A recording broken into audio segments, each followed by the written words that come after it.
മമ്മൂട്ടിയുടെ ഡൊമിനിക്കും മോഹൻലാലിൻ്റെ തുടരും ഈ രണ്ട് സിനിമകളും അടുത്തടുത്ത് റിലീസ് ചെയ്യുന്നു. ഇതിൽ ആര് വാഴും ആര് വീഴും, ഇതേക്കുറിച്ചാണ് ഇന്നത്തെ വീഡിയോ. ഫിലിമി പ്ലസിലേക്ക് എല്ലാവർക്കും സ്വാഗതം.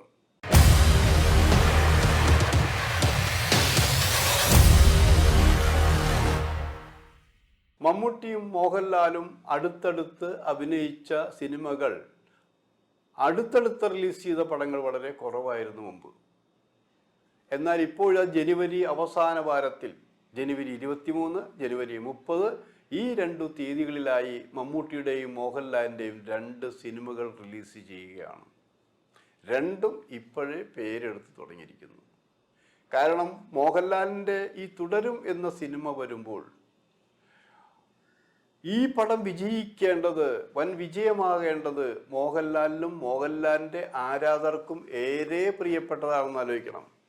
കാരണം ഏറെ കൊട്ടിഘോഷിച്ച മോഹൻലാൽ ആദ്യമായി സംവിധാനം ചെയ്ത ബറോസ് പ്രതീക്ഷകളെ തകിടം മറിച്ചുകൊണ്ട് പരാജയപ്പെട്ടു എന്നാണ് പറയുന്നത്. എന്തായാലും അക്കാര്യത്തിൽ സംതൃപ്തരല്ല പ്രേക്ഷകരും മോഹൻലാലും അടക്കമുള്ളവർ. ഇത് മോഹൻലാലിൻ്റെ വിജയ സാധ്യത കുറച്ചു കാണാനാണ് പലരും ശ്രമിക്കുന്നത്. അങ്ങനെ ഒരു സിനിമയുടെ പരാജയം കൊണ്ട് ഒരു നടൻ തകരുകയില്ല. കാരണം ഇത്രയും വർഷങ്ങളായി വീണും എണീറ്റും ഓടിയും ചാടിയുമാണ് ഈ രണ്ട് നടന്മാരും മലയാള സിനിമയിൽ ആധിപത്യം ഉറപ്പിച്ചിരിക്കുന്നത്. മമ്മൂട്ടിയാണ് കുറേ കാലങ്ങളായി വീഴാതെ പിടിച്ചു നിൽക്കുന്നത്. വെറും പിടിച്ചു നിൽക്കലല്ല, ഓടിക്കൊണ്ടേയിരിക്കുന്നു വിജയ പതാക ഏന്തിക്കൊണ്ട്. അങ്ങനെയുള്ള രണ്ട് പേര് അടുത്തടുത്ത് ജനുവരി 23-നും ജനുവരി 30-നും കേരളത്തിൽ തിയേറ്ററുകളിൽ വരുമ്പോൾ സന്തോഷപൂർവ്വമാണ് രണ്ട് കൂട്ടരുടെയും ആരാധകർ കാത്തു നിൽക്കുന്നത്. പ്രേക്ഷകർക്കാണെങ്കിൽ ഇവരെ രണ്ട് കൂട്ടരെയും ഇഷ്ടമാണെന്ന് ആലോചിക്കണം. ഇവിടെ മത്സരം ഇവർ തമ്മിലാകുമ്പോൾ ആര് ജയിക്കും? ഈ രണ്ട് സിനിമയെയും കുറിച്ച് പറയുമ്പോൾ മിനിമം ഗ്യാരണ്ടിയുള്ള സിനിമകളാണെന്നാണ് അറിയാൻ കഴിഞ്ഞത്. രഹസ്യങ്ങളൊന്നും അവർ പുറത്തു വിട്ടിട്ടില്ല. ഇപ്പം മോഹൻലാലിൻ്റെ സിനിമ തുടരും തരുൺ ആണ് സംവിധാനം ചെയ്യുന്നത്. അതിൽ ചില ഗിമ്മിങ്സുകളൊക്കെ ഉണ്ടെന്നാണ് അറിവ്. ഒന്നാമത് 15 വർഷത്തിന് ശേഷമാണ് മോഹൻലാലും ശോഭനയും അഭിനയിക്കുന്നത്. 15 വർഷത്തിന് ശേഷം ശോഭനയും മോഹൻലാലും അഭിനയിക്കുമെന്ന് പറയുമ്പോൾ വേറൊരു കാര്യം കൂടിയാണ് നമ്മൾ പറഞ്ഞു കേൾക്കുന്നത്. ഇവിടെ ദൃശ്യം മോഹൻലാലിന് ഭയങ്കര പേരുണ്ടാക്കിയ സിനിമയാണ്. ദൃശ്യത്തിൻ്റെ 2, 3 ഭാഗം വരുന്നില്ലേ എന്നൊക്കെ ചോദിച്ചു തുടങ്ങി. എന്നാൽ ദൃശ്യത്തിൽ ആദ്യം അഭിനയിക്കാൻ വിളിച്ചത് ശോഭനയാണെന്ന് ആലോചിക്കണം. ശോഭന അന്ന് മറ്റു പടങ്ങളിൽ അഭിനയിക്കുന്നത് കൊണ്ട് ആ സമയത്ത് ഡേറ്റ് കൊടുക്കാൻ കഴിഞ്ഞില്ല. അതുകൊണ്ടാണ് പകരം ഒരു നായിക വന്നത്, വിജയിച്ചതെന്ന് ആലോചിക്കണം. ഇപ്പോഴിതാ 15 വർഷം ശോഭന വരുമ്പോൾ ദൃശ്യത്തിൻ്റെ മോഡലിലാണ് തുടരും എന്ന സിനിമ എന്നാണ് പറഞ്ഞു കേൾക്കുന്നത്. അത് അവിടെയായി ഒരു സസ്പെൻസ് ഉണ്ടായിരിക്കും. കാരണം ഇത് മോഹൻലാലിന് പിടിച്ചു നിൽക്കാൻ പറ്റിയ ഒരു സിനിമ തന്നെയാണെന്ന് ആലോചിക്കണം. ഇത് പരാജയപ്പെടുകയാണെങ്കിൽ മോഹൻലാലിൻ്റെ ഗ്രാഫ് വീണ്ടും താഴോട്ട് പോകുന്നു. ഇത് ആകാംക്ഷയോടാണ് അതിൻ്റെ പ്രേക്ഷകർ, ആരാധകർ എല്ലാം കാത്തിരിക്കുന്നത്. ഇവർക്ക് മാത്രമല്ല, ലാലിനെ സ്നേഹിക്കുന്നവർക്കും ചങ്കടിപ്പ് തുടങ്ങി എന്ന് ആലോചിക്കണം. വീണിട്ടില്ലെങ്കിലും കുറച്ചും കൂടി അഹങ്കാരത്തോടെ തന്നെയാണ് മമ്മൂട്ടിയുടെ ഫാൻസും മറ്റുള്ളവരും മമ്മൂട്ടി സിനിമ ഡൊമിനിക്കിനെ കാത്തിരിക്കുന്നത്. ഡൊമിനിക്കിനെ കുറിച്ച് പറയുമ്പോൾ അതൊരു കോമഡി സൈഡിലെ സസ്പെൻസ് ത്രില്ലറൊക്കെ എന്നാണ് പറയുന്നത്.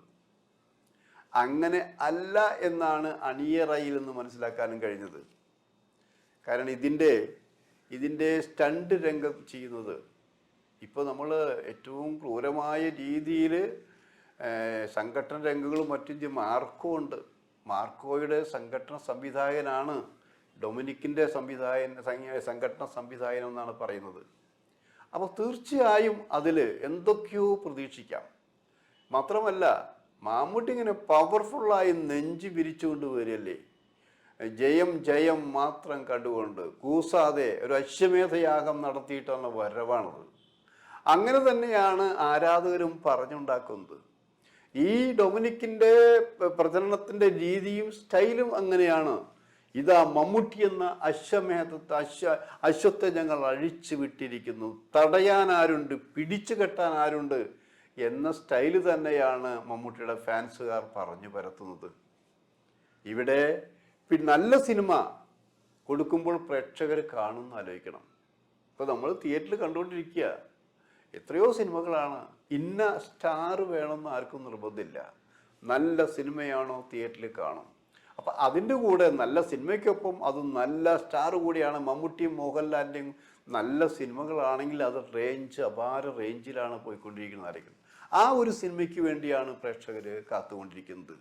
പക്ഷേ ഇങ്ങനെ പറയുമ്പോഴും നമ്മൾ തുല്യ ശക്തരായവർ ഓടാൻ നിൽക്കുമ്പോൾ വിക്ടറി സ്റ്റാൻഡിൽ ചെന്ന് നിൽക്കേണ്ടത് ആരായിരിക്കും, ആരാണ് എന്നൊക്കെ ചോദ്യങ്ങൾ ചോദിച്ചു കൊണ്ടിരിക്കുമ്പോൾ ആദ്യത്തെ വിസിൽ വിളിക്കുമ്പോൾ, സ്റ്റാർട്ടിംഗ് പോയിന്റിലുള്ള ആദ്യത്തെ വിസിൽ മുഴങ്ങുമ്പോൾ ഓട്ടത്തിന് താളം തെറ്റാതെ ചുവട് പിഴയ്ക്കാതെ സ്റ്റാർട്ടിംഗ് പോയിന്റിൽ സ്റ്റാർട്ട് കിട്ടുകയാണെങ്കിൽ അത് മുന്നോട്ട് കുതിക്കുക തന്നെ ചെയ്യും.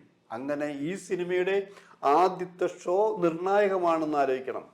ആദ്യത്തെ ഷോ തന്നെയാണ് നിർണായകം. പക്ഷേ ഇപ്പോൾ അറിഞ്ഞിടത്തോളം തിരുവനന്തപുരത്തെ ഫാൻസുകാരെല്ലാം ആ ഫാൻസ് ഷോ എല്ലാം ഫുള്ളായി കഴിഞ്ഞിരിക്കുന്നു ആലോചിക്കണം.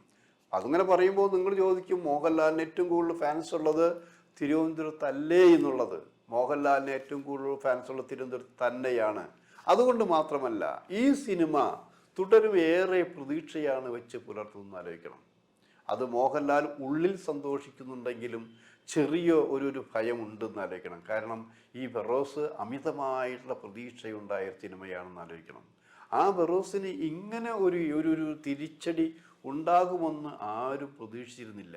അപ്പോൾ സിനിമയുടെ കാര്യമാണ്, എന്തും സംഭവിക്കാം. എങ്കിലും മിനിമം ഗ്യാരണ്ടിയുള്ളൊരു സിനിമയായി തുടരും, മാറും എന്ന് തന്നെയാണ് പറയുന്നത്. പക്ഷെ ഈ രണ്ടു പേരും ഏറ്റുമുട്ടുമ്പോൾ ആർക്കായിരിക്കും മുൻതൂക്കം? ജയം തുല്യമായി വിധിക്കട്ടെ, പക്ഷെ വിക്ടറി സ്റ്റാൻഡിൽ ആര് നിൽക്കുന്നു, ആ വ്യത്യാസം എത്രയുണ്ടായിരിക്കും? ഈ സൂപ്പർ ഹിറ്റായി പോകുന്നത് മമ്മൂട്ടി സിനിമയാണോ അതോ മോഹൻലാൽ സിനിമ? ഈ ചർച്ചയാണ് ഇപ്പോൾ നടന്നുകൊണ്ടിരിക്കുന്നത്. ആ ചർച്ച സാധാരണ ആൾക്കാർ മാത്രമല്ല, ഫാൻസുകാർ അത് ഏറ്റെടുക്കുന്നു. തളർന്ന മനസ്സ് മോഹൻലാലിൻ്റെ ഫാൻസിന് കുറച്ചുണ്ടെങ്കിലും വർദ്ധിത വീര്യത്തോടെ തന്നെയാണ് അവർ വരുന്നത്. കാരണം ഇത് അവരുടെ മരണ പോരാട്ടം തന്നെയാണെന്ന് ആലോചിക്കണം. ആ മരണ പോരാട്ടത്തിൽ ജയിച്ചേ പറ്റൂ എന്നിവർ പറയുന്നുണ്ട്. ലാലിനോട് പലരും ചോദിക്കുന്നുണ്ട്, ലാലേട്ട ഈ സിനിമ ഗംഭീരമാകില്ലേ, വിജയിക്കില്ലേ, നമ്മൾ ഒന്നാം സ്ഥാനത്ത് എത്തില്ലേ എന്നൊക്കെ പറയുമ്പോൾ ലാല് ഒരു പുഞ്ചിരി മാത്രമേ നൽകുന്നുള്ളൂ എന്ന് ആലോചിക്കണം. ഇപ്പുറത്ത് മമ്മൂട്ടിയുടെ ആരാധകർ പറഞ്ഞ് ഞങ്ങൾക്ക് ഒരു സംശയവുമില്ല, നമ്മൾ ചില ഇലക്ഷനിൽ വോട്ട് പൊട്ടിക്കുമ്പോൾ മൃഗീയ ഭൂരിപക്ഷം എന്ന് പറയുന്നവർ ഞങ്ങളെ സംബന്ധിച്ച് പരാജയത്തിൻ്റെ പ്രശ്നമില്ല. ഇത് എത്ര നല്ല സൂപ്പർ ഹിറ്റാവുന്നത് എത്ര ഒന്ന് ആലോചിക്കേണ്ടുള്ളൂ. അപ്പോൾ മത്സരത്തിൽ ഒന്നാം സ്ഥാനം മമ്മൂട്ടി ഫാൻസുകാർ ഉറപ്പിച്ച് കഴിഞ്ഞിരിക്കുന്നു. ആമയും മുയിലും പോലെയാണ് ഇപ്പോഴത്തെ അവസ്ഥ എന്ന് മോഹൻലാൽ ഫാൻസ് പറയുന്നു. ശരിയാണ്, ഞങ്ങൾ ഇപ്പോൾ തൽക്കാലം ഒരു ആമ തന്നെയാണ്. ഒന്നോർക്കുക, ജയത്തിൻ്റെ കഥ പറയുമ്പോൾ ആമയാണ് ജയിച്ചിട്ടുള്ളത്. എന്തായാലും നമുക്ക് കാത്തിരുന്ന് കാണാം.